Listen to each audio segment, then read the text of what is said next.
సచ్చివేడ్ MLA కోనేరు ఆదిమూలం కుమారుడు నిన్న press conference పెట్టి మేము ఎన్నికల్లో 100 కోట్ల రూపాయల దాకా ఖర్చు పెట్టాం, డబ్బులు ఇచ్చేసేయండి, అప్పుడు మేము కావాలంటే రాజీనామా చేసేస్తామని ప్రకటించారు. దాన్ని వైసీపీ అనుకూల లేదా వైసీపీ సొంత మీడియా అయినటువంటి సాక్షిలో ఇట్లాగా గట్టిగా నిలదీశాడు. ఈ పాయింట్ రాసుకొచ్చారు.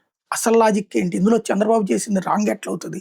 ఆదిమూలం మీద లైంగిక వేధింపులు ఆరోపణలు వచ్చినాయి, కాంప్రమైజ్ అయ్యారు కానీ కేసులో ఏమీ తేలనకుండా చేసుకున్నారు. సరే, అది పరువు పోకుండా కాంప్రమైజ్ అయ్యారు కాబట్టి ఊరుకున్నారు. పార్టీ యాక్టివిటీకి దూరంగా ఉంచారు. తద్వారా ఆయన మంచిగా చేశాడు కదా బాబు గారు. రాంగ్ ఎట్లా అవుతుంది అందులో? నెంబర్ 1. నెంబర్ 2, ఇసక మద్యం ఇయ్యి తింటున్నారు, తాగుతున్నారు అన్నటువంటి ఆరోపణలు. ఎస్, అంతకుముందు అక్కడ చేసి ఉంటాడు కదా, ఇప్పుడు తమకు దక్కట్లేదనినే కదా గొడవ. ఇక 3వ పాయింట్ వచ్చేటప్పటికి కోనేరు ఆదిమూలం ఇంతకుముందు వైసీపీ నుంచి టీడీపీలోకి జంప్ అయ్యారు, టీడీపీలో ఉండి వైసీపీని తిట్టిపోశారు. ఇప్పుడు ఎందుకు వీళ్ళు భుజాన వేసుకోవాలి తనని?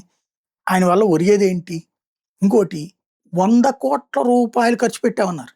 క్రైమ్ అది, చట్ట ప్రకారం శిక్షించాల్సిన అంశం, ఆయన అనర్హత వేటపడాల్సిన అంశం. 100 కోట్ల రూపాయలు ఖర్చు పెట్టామని సొంతగా ప్రకటించాడు వాళ్ళ అబ్బాయి. అంటే చట్ట విరుద్ధం కదా అది, ఎన్నికల సంఘం నిబంధనలకు విరుద్ధం కదా. ఎన్నికల సంఘానికి కంప్లైంట్ చేసి దాని మీద విచారణకు నోటీసులు ఇప్పించవచ్చు.